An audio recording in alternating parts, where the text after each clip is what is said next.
हरे कृष्णा। आप सभी का दिन शुभ और मंगलमय हो और भगवान श्री कृष्ण की कृपा आप पर सदा बनी रहे।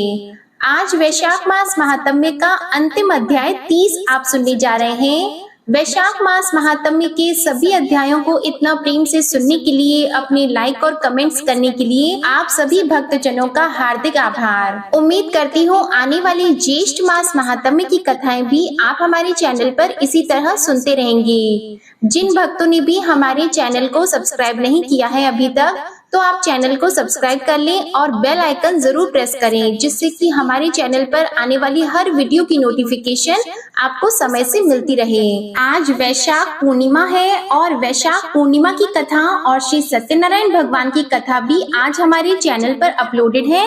आप एक बार इन कथाओं को भी जरूर सुनिएगा। आइए प्रारंभ करते हैं आज का अध्याय। जैमिनी जी कहते हैं, इसके बाद राजा इंद्रद्युम्न ने मन ही मन आश्चर्य से चकित होकर ब्रह्मा जी से पूछा, भगवान, यज्ञ के अंत में भगवान श्री विष्णु ने वैसे ही काष्ठ निर्मित स्वरूप धारण किए थे जो रथ पर विराजमान थे। आपने मंदिर के भीतर भी उन्हीं विग्रहों के रूप में भगवान की प्रतिष्ठा की है। पहले आकाशवाणी ने भी मुझसे यही कहा था कि इस अपौरुषेय वृक्ष से भगवान 4 स्वरूपों में अभिव्यक्त होंगे, परंतु इस समय ये एक सच्चिदानंद घन ब्रह्म रूप में प्रतिष्ठित दिखाई देते हैं। प्रभु, यदि आप मुझे इस रहस्य को सुनने का अधिकारी समझते हैं तो ठीक ठीक बताइए। तब ब्रह्मा जी कहने लगे, राजन, यह काष्ठ की मूर्ति है, ऐसा सोचकर तुम्हारे मन में इसके प्रति साधारण प्रतिमा बुद्धि न हो।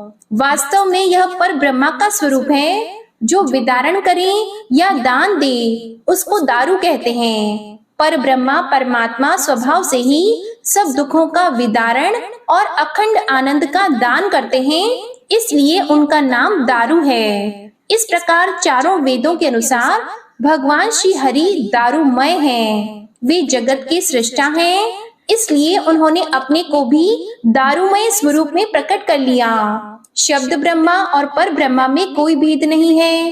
प्रलय के समय दोनों एक ही हैं। केवल सृष्टि काल में व्यावहारिक भेद रहता है। शब्द और अर्थ दोनों एक दूसरे की अपेक्षा रखने वाले हैं। अर्थ के अभाव में शब्द नहीं और शब्द के अभाव में अर्थ बोध नहीं होता। इसलिए चारों वेद जैसे शब्द हैं, वैसे ही अर्थ भी हैं। भगवान हलधर ऋग्वेद स्वरूप है, नरसिंह जी साम वेद रूप हैं, सुभद्रा देवी यजुर्वेद की मूर्ति है और यह सुदर्शन चक्र अथर्व वेद का स्वरूप माना गया है। वेद 4 है, यह भेद दृष्टि है। अभेद दृष्टि से संपूर्ण वेद एक ही राशि है, इसलिए तुम्हारे मन में संदेह नहीं होना चाहिए।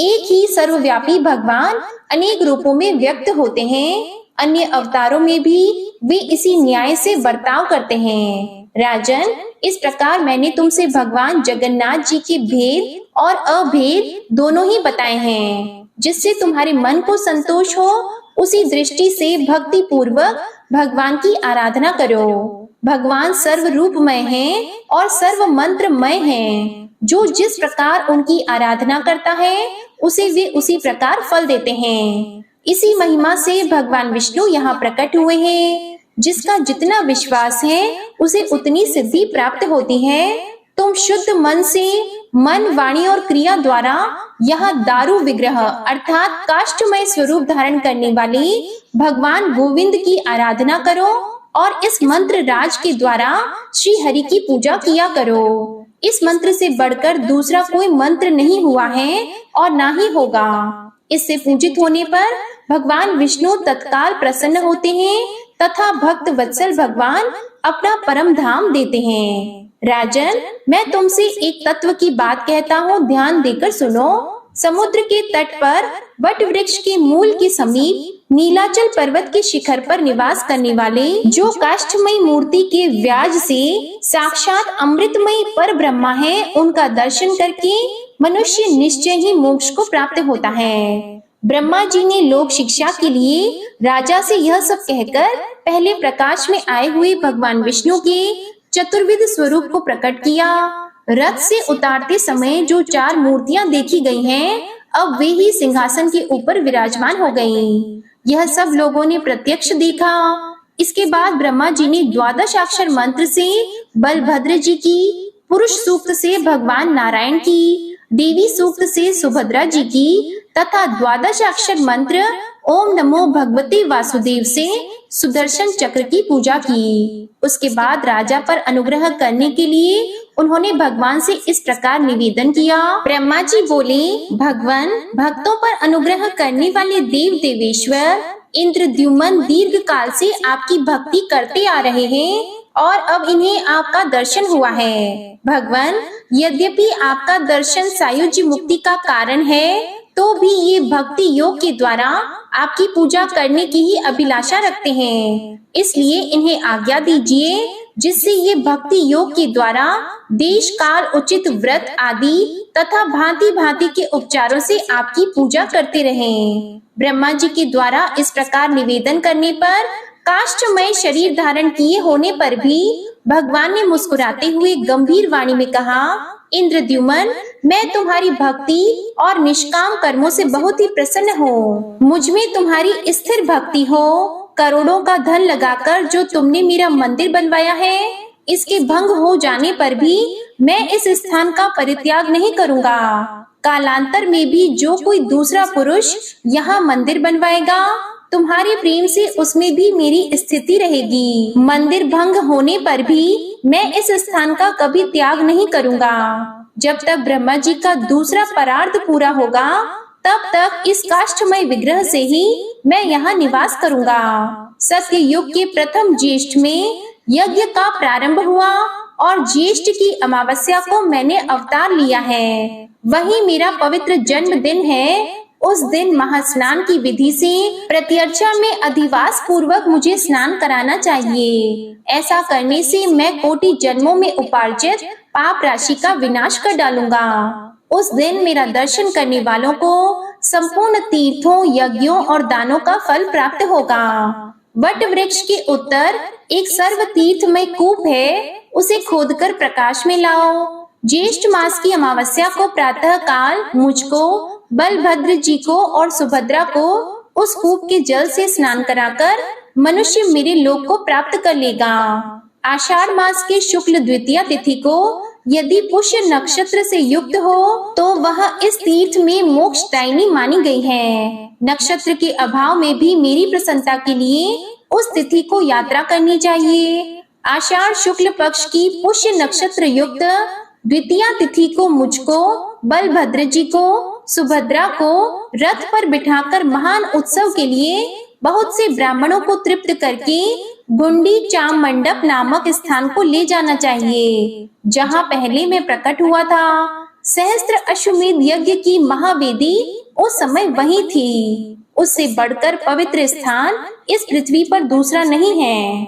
जैसे ब्रह्मा के अनुरोध से और तुम्हारे बनवाए हुए इस महामंदिर से इस समय यह नीलाचल का शिखर मेरी अत्यंत प्रसन्नता का कारण हो रहा है, उसी प्रकार नरसिंह क्षेत्र में तुम्हारे यज्ञ की वह महावेदी और मेरी उत्पत्ति का वह मंडप मुझे अत्यंत प्रसन्नता देने वाला है। मैं बहुत समय तक वहाँ स्थित रहा हूँ, इसलिए उस पर मेरा बहुत प्रेम है। मैं यहाँ तुम्हारी भक्ति से सदैव स्थित रहूंगा। मेरे उत्थान अर्थात हरिबोधिनी एकादशी, मेरे शयन यानी हरिशयनी एकादशी, मेरे करवट बदलने वाली भाद्रपद शुक्ला एकादशी, मेरे मार्ग प्रावरण तथा पुष्य स्नान का महोत्सव करें। फाल्गुन की पूर्णिमा को मेरे लिए दोलोत्सव करना चाहिए। जो दोला में दक्षिणाभिमुख पूजित हुआ मेरा दर्शन करता है, वे ब्रह्म हत्या आदि सब पापों से मुक्त हो जाते हैं। मुनियों ने पूछा, महर्षि, इंद्रद्युम्न ने भगवान लक्ष्मीपति के जन्म स्थान का उत्सव किस विधि से किया? इसके अलावा भगवान के अन्य सब उत्सवों का भी विधि पूर्वक वर्णन कीजिए। तब जैमिनी जी ने उनकी प्रसन्नता के लिए सारा वृतांत विधि पूर्वक सुनाया। यह सारा वृतांत सुनने के बाद मुनियों ने पूछा, भगवान, विष्णु भक्त राजा इंद्रद्युम्न ने मंदिर की प्रतिष्ठा के बाद कौन सा कार्य किया? तब जैमिनी जी बोले, साक्षात ब्रह्म स्वरूप जगन्नाथ जी से वरदान पाकर नर श्रेष्ठ इंद्रद्युम्न ने अपने को कृतार्थ माना। भगवान की आज्ञा के अनुसार उन्होंने पुण्य और मोक्ष प्रदान करने वाली संपूर्ण यात्राएं करवाई। अनेक प्रकार के उपचारों से जगत गुरु श्री हरि की नाना प्रकार से पूजा की और राजा गाल श्वेत को भगवान की आज्ञा भली भांति समझाकर धर्म और न्याय से युक्त यह वचन कहा। राजन, तुम बहुश्रुत विद्वान हो, धर्म में तुम्हारी निष्ठा है, भगवान में भी मन, वाणी और क्रिया द्वारा तुम्हारी बड़ी भक्ति है। भगवान श्री हरि किसी एक के उपदेश के लिए अनुशासन नहीं करते। ये समस्त चराचर के गुरु हैं और संपूर्ण विश्व इनका शिष्य है। मुझ पर अनुग्रह करने के लक्ष्य से अवतीर्ण हुए भगवान जगन्नाथ यहाँ दीन दुखियों के उद्धार के लिए सदैव निवास करेंगे। तुम भक्ति और श्रद्धा के साथ इनकी आज्ञा के पालन में लगे रहो। ये साधारण काष्ठ की प्रतिमा है, ऐसी व्यवहारिक बुद्धि से इन्हें न देखो, ये साक्षात जगदीश्वर हैं। इनके मंदिर प्रवेश काल में तीनों लोकों के निवासी इस पृथ्वी पर आ गए थे, यह तो तुमने प्रत्यक्ष देखा है। ब्रह्मा आदि सब देवता एक ही साथ यहाँ पधारे थे। काष्ठ स्वरूप धारण करने वाले ये साक्षात चराचरमय विष्णु हैं। इन्हें पृथ्वी पर प्राप्त कल्प वृक्ष समझो, ये संपूर्ण कामनाओं को देने वाले हैं। इनकी उपासना करके जो जैसी कामना रखता है वैसा ही फल प्राप्त कर लेता है। ये अंधकार से परे अनिर्वचनीय ज्योति स्वरूप हैं। यति जन बहुधा प्रयत्न करके भी इन्हें यथार्थ रूप से नहीं जान पाते। नैष्ठिक ब्रह्मचर्य का पालन करने वाले शुद्ध धर्मनिष्ठ यतियों तथा अनन्य भक्ति से युक्त योगियों के एक ही मार्ग भगवान श्री हरि हैं। जैसे संतप्त मनुष्य ग्रीष्म ऋतु में शीतल और गहरे जलाशय में गोता लगाकर बड़े संतोष का अनुभव करता है, उसी प्रकार इन करुणा सागर भगवान पुरुषोत्तम के प्राप्त होने पर मनुष्य त्रिविध ताप जनित दुख को त्याग देता है। शरण में आए हुए दीन जनों का जैसे उपकार ये भगवान विष्णु करते हैं, वैसा माता, पिता, मित्र, पत्नी और पुत्र कोई भी नहीं कर सकता। इसलिए भोग और मोक्ष दोनों फलों को देने वाले इन जगदीश्वर का तुम दर्शन करो और पूर्ववासियों तथा प्रजाओं के द्वारा भगवान की विभिन्न यात्राओं को भली भांति संपन्न करते रहो। हे नृपश्रेष्ठ, सभी राजाओं के लिए धर्म का मार्ग एक सा ही है। किसी पूर्व पुरुष ने उसे चलाया है और पीछे होने वाले लोग उसका पालन करते हैं। राजन, श्रेष्ठ उपचारों और समृद्धियों द्वारा तीनों समय भगवान नरसिंह का भजन पूजन करो, इससे तुम्हें परम शांति प्राप्त होगी। अपनी कृति की अपेक्षा दूसरे की कृति का संरक्षण करना श्रेष्ठ बताया गया है। जो दूसरे के दिए हुए दान की रक्षा करता है, उसके लिए वह अपने दिए हुए दान से उत्तम है। यह सुनकर नृपश्रेष्ठ श्वेत ने राजा इंद्रद्युम्न के आदेश को गुण युक्त माला की भांति शिरोधार्य किया। राजर्षि इंद्रद्युम्न भी भगवान पुरुषोत्तम को प्रसन्न करके नारद जी के साथ ब्रह्मलोक चले गए। ब्राह्मणों, यह मैंने तुमसे पुरुषोत्तम क्षेत्र के उत्तम महात्म्य का वर्णन किया। वहाँ नित्य निवास करने वाले दारू ब्रह्मा जगन्नाथ जी के महात्म्य को जो भक्ति पूर्वक सुनता है, उसे अनेक अश्वमेध यज्ञों का फल प्राप्त होता है। स्वामी कार्तिकेय जी के बताए हुए अर्ध उदय योग की अपेक्षा इस विष्णु महात्म्य के कीर्तन का पुण्य अधिक है। जो प्रतिदिन प्रातः काल इसको सुनता है, उसके लिए यह धन, यश, आयु, पुण्य तथा संतान की वृद्धि करने वाला है। स्वर्ग में प्रतिष्ठा रूप फल देता और सब पापों का ही नाश करता है। पुराण श्रवण के आरंभ में अपने वैभव के अनुसार तैयारी करनी चाहिए। पहले संकल्प करके पुराण पाठ श्रवण करने के लिए अति सुंदर आभूषणों तथा वस्त्र, चंदन और माला आदि के द्वारा विधि पूर्वक ब्राह्मण का वरण करें। वह ब्राह्मण शुद्ध कुल में उत्पन्न हो, किसी अंग से हीन न हो और शांत स्वभाव वाला हो, अपनी ही शाखा को मानने वाला तथा अपना पुरोहित हो और सब शास्त्रों के अर्थ को यथार्थ रूप से जानने वाला हो। वरण किए हुए ब्राह्मण को उत्तम आसन पर बिठाकर उसके गले में माला पहना दे और मस्तक पर भी पुष्प गर्भ माला रखें। चंदन से ब्राह्मण के ललाट में लेप करें। उस समय वह ब्राह्मण व्यास के समान मान्य होता है। उसी ब्राह्मण के द्वारा विष्णु स्वरूप पुस्तक पर श्रीखंड, अगरू आदि पुष्पों और नाना प्रकार की रुचिर उपचारों से व्यास पूजन कराएं। कथा सुनने के लिए आने जाने वाले लोगों के बैठने के निमित्त यथा योग्य आसन बनाकर रखें। स्वयं उत्तम आसन पर बैठकर उत्कंठित मन से कथा सुने अथवा झाड़ बुहार कर शुद्ध किए हुए स्थान में सबके साथ बैठें। व्यास के आगे ऊंचे आसन पर न बैठें। स्नान करके 2 शुद्ध वस्त्र धारण करें। आचमन करके शरीर में यथा स्थान तिलक करें और प्रसन्नता पूर्वक मन से भगवान विष्णु का ध्यान करते हुए कथा में विश्वास करें। पुराण, ब्राह्मण, देवता, मंत्र, कर्म, तीर्थ तथा बड़े बूढ़ों के वचन में विश्वास फलदायक होता है। सब पुण्य विश्वास का कारण है। पुराण श्रवण के समय पाखंडी आदि से बातचीत, व्यर्थ की बकवाद और सब प्रकार की चिंताओं का प्रयत्न पूर्वक त्याग करें। इसी विधि से प्रतिदिन प्रसन्नता पूर्वक कथा सुने। पाठ समाप्त होने पर बारंबार कर, ताल आदि बजाकर जय कृष्ण जगन्नाथ हरे इत्यादि नामों का कीर्तन करें। कीर्तन इतने उच्च स्वर से होना चाहिए कि आकाश में उसकी ध्वनि गूंज उठे। इस प्रकार विष्णु भगवान की प्रीति के लिए प्रतिदिन कीर्तन करना चाहिए। इसके बाद ग्रंथ समाप्त होने पर भगवान विष्णु की प्रसन्नता के लिए बड़ी भक्ति के साथ वस्त्र, पुष्प, माला और आभूषण आदि की विशेष व्यवस्था करके व्यास समान माननीय आचार्य को विभूषित करें और अपनी शक्ति के अनुसार विधि पूर्वक दक्षिणा दे।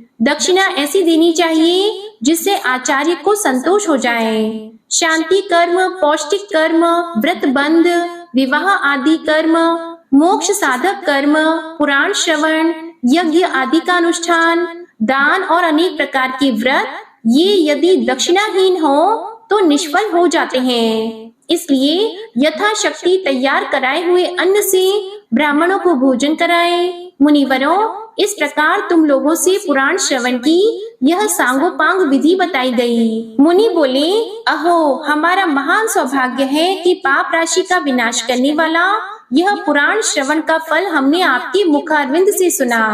मुने, इस समय इसके फल की प्राप्ति के लिए हम आपको यथाशक्ति दक्षिणा देते हैं।